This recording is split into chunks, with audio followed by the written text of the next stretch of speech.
Tanggal 8 September diperingati sebagai Hari Literasi Internasional.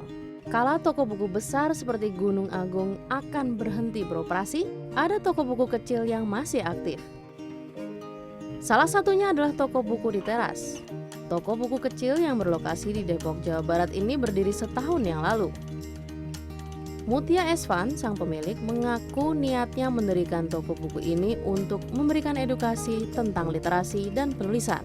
Wanita yang berkarir di industri buku sejak 2006 ini mengatakan, kelebihan dari toko buku kecil terletak pada pelayanan pada pembaca buku yang datang. Sebenarnya gini, kalau menurut saya toko buku itu beberapa toko buku di Indonesia yang kemudian sekarang ada yang sudah tutup, ada yang menjelang tutup dan sebagainya. Kalau dilihat rata-rata punya satu kesamaan. Kesamaannya adalah mereka membuat jarak, seolah membuat jarak dengan para pembaca kebanyakan gitu ya. Tidak menjadikan toko buku itu sebagai tempat pembaca itu untuk datang dengan gembira, disambut dengan gembira juga dengan pengelola toko bukunya dan berbagi apa saja tentang dunia buku, dunia literasi dalam toko buku itu. Selain interaksi antara pemilik dan pengunjung toko buku, hal lain yang menjadi nilai tambah bagi toko buku kecil adalah koleksi bukunya yang unik. Karena penulis menerbitkan sendiri bukunya, maka ada buku-buku yang tidak bisa ditemukan di toko buku besar.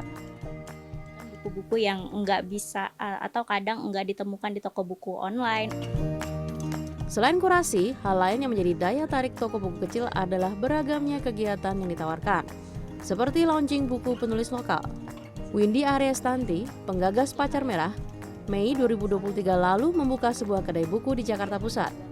Setelah bertahun-tahun fokus pada pasar buku keliling, ia memberanikan diri untuk membuka toko buku permanen. Tempat ini menjadi wadah berinteraksi bagi penulis dan pembaca. Di awal kami tuh percaya buku itu benda yang hidup, benda yang bertumbuh. Dia membangun interaksi. Karena dia membangun interaksi, maka yang kita perlukan adalah menciptakan interaksi-interaksi juga untuk supaya keterhubungan itu terbangun. Makanya kami bikin beragam kegiatan. Nah, kalau dilihat kegiatannya tuh nggak cuma berhenti di buku aja gitu ya Mbak. Kami mencoba menerjemahkan buku itu bisa masuk ke interaksi yang kayak apa lagi. Walau belum berjalan lama, pengunjung yang datang mengaku puas dengan koleksi buku di sini. Sejumlah pengunjung optimistis toko buku jenis ini dapat bertahan. Aku tertarik banget dari dulu tentang literasi dan kenapa milih toko buku yang kecil ini karena bukunya bagus-bagus, ada penerbit lokal juga, ada penulis lokal, ada penulis internasional juga, dan toko buku yang seperti ini tuh akan selalu hidup menurutku karena ada pasarnya sendiri. Yuswadi, pemerhati marketing, mengatakan toko buku kecil ini bisa meningkatkan literasi di Indonesia. Namun peningkatannya hanya ada pada bidang tertentu saja yang menjadi kesukaan para anggota komunitas tersebut. Saya sih melihatnya yang community ini biasanya interest ya.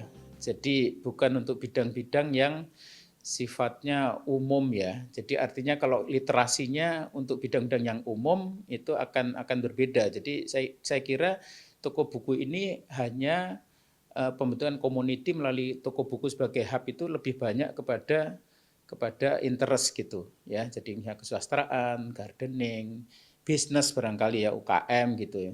Nah, yang tentu saja akan meningkatkan literasi tapi di niche itu gitu. UNESCO menyebutkan Indonesia berada di urutan kedua dari bawah soal literasi dunia. Artinya minat baca sangat rendah. Sehingga kegiatan toko buku kecil ini diharapkan mampu meningkatkan minat pembaca.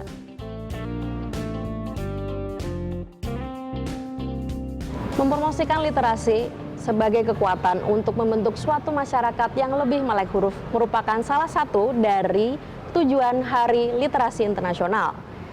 Hubungan masyarakat yang maju dengan literasi sangatlah kuat, karena masyarakat yang maju adalah masyarakat yang berpengetahuan luas.